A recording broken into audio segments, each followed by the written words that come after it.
Well, sometimes you have to do a DIY project because your original DIY project didn't quite work out the way that you wanted it to. So here I am, 1 year after, or pretty close to 1 year, like I'm 11 months after I installed the Raptor grill, and ran into a little problem. Just a couple of weeks ago, I came out and unlocked the car and noticed my lights weren't coming on. My little Raptor lights were not coming on. But one of them wasn't coming on. It was like flickering, so I thought something was wrong. So I got some replacement bulbs. I just thought it was that bulb. And I replaced that bulb, and the same thing happened. And then over the last couple of weeks, over the next couple of weeks, yeah, they don't even come on at all. So what I decided to do is I am going to have to go in here on that guy right over there. I've got to take all that out and unwire how I wired it, because obviously that's the problem, is how I wired it. So I'm going to unwire how I wired it, and I'm going to do a direct wire into the fuse box that's over there on the passenger side, right up there. And I'll show you how to do that. And that way, inside I'll have a toggle switch, and I can control the Raptor lights on and off as I please. And I'm going to hook it up to a certain fuse, and we'll talk about which one that is.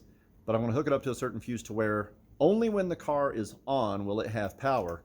So I can then turn the lights, the three little lights, on and off as I please, and it's going to work out great. So that's going to be a little bit better wiring. I'll show you how to do it. All right. But first, we got to disconnect this darn thing and take all that out. Here we go. All right. So the first thing that you want to do, anytime that you're working with electricity on your vehicle or electricity in general, let's disconnect. So I'm going to actually disconnect the ground side here, black wire, and then we can start. First thing is, you got to remove this little tab here. Looks just like this one. Looks just like that guy right there.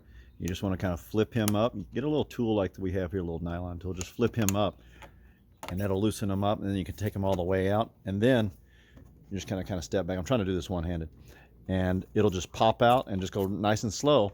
And you're just going to kind of pull this thing and just pry it out. There's not another one in here. It just pops right off like that. And then you'll be able to just only go so far, because that's going to come out right there. There we go. And now you can actually see, you can just pull that right about like that. Now we could come in and loosen that up, but let's see how far I can get with just removing this piece out. I might be able to get to everything that I need to with the light housing right here. Okay. All right, so I did actually have to take that off. So you do have to unscrew those two little screws that are right there, and then those two little clips, you can just leave them in place right there, but they're going to pop off from right there, right there, and right there. And now you can get access to all the screws that you need to, just to be able to loosen this thing up so this whole thing can come out. First two to take off, right up here on top, and just using a number 7 socket. So you got to take these guys off right here, right there, one right there, and then you can see that one in there. But what I did is I just kind of hooked it up to my drill, and makes it a whole heck of a lot faster. You can just, and we're done.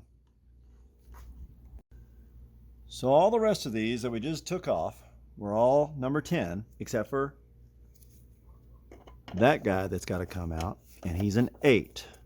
So this guy is a number 8 right there, and then you got one more after that, and he's, oh my gosh, he's way in there. You got to be real careful with this one.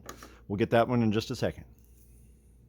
All right, it's hard to see, but there he is right there. You got to get that one right there. You're going to have a long extension to get there. Be real careful pulling out. You don't want to drop them. Okay, so we're almost loose. There's one more, and he's right there. Okay, that's the last one. So I'm going to have to come in here, and I got to take that little clip out so we get a little more room, and then I can pull this back a little further, and then I can get that guy out. Now, I could bend this down a little bit, but it's better just to take it off. All right, after getting that little clip off, now you just give it a little bit of a tug. Feels like you're going to break it, but you won't. And now I have free access to get to that guy, and let's take him out now.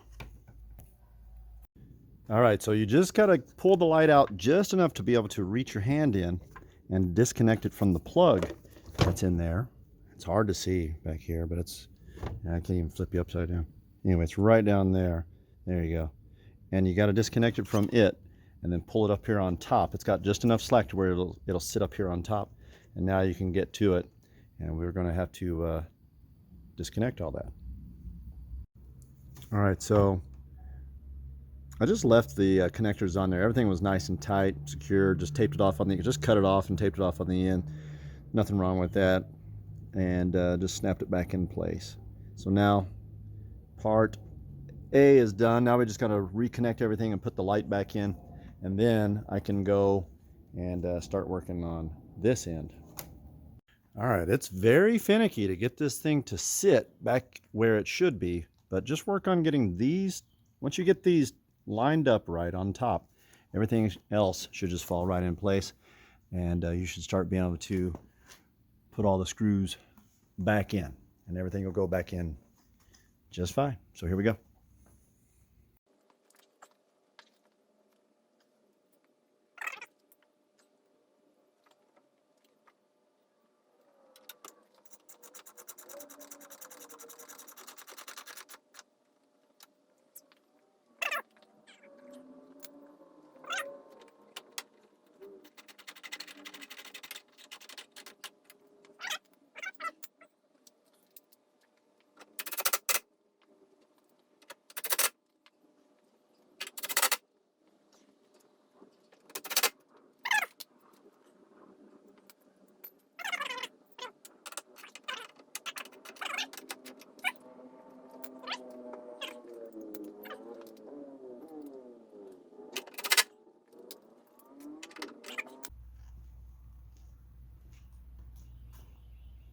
All right, so the best thing to do, which I've already done one of them, is take the clips out of here first. And so you just need to take a little bit of a, pliers. This may be hard to do, on camera here. Just squeeze that side and then a little pull from this side. There it goes. And it'll come out. Because that is a lot easier to work with because they've got to go in just like that. And they will slide right in place. Now we can attach that. A little bit easier. The way I was trying to do it the first time was not the best. So now we can just come in and line up our hole, snap, snap. These will just snap in.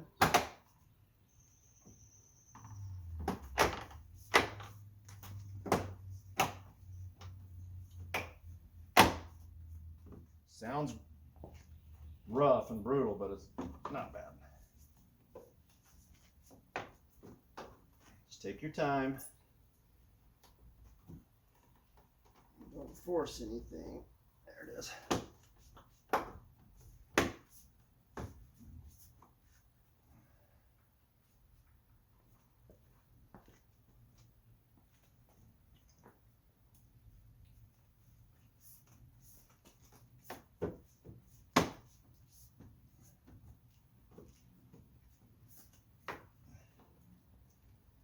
And that's got it. So now we can finish up just putting in the final 2 screws over on this side. This little piece goes up here. This pushes right in. And that'll be it. All right, so that's part A, disconnecting and put everything back together. We're all snapped back together, screwed back together, we're good. So now part B will be connecting to the fuse box. Coming up next.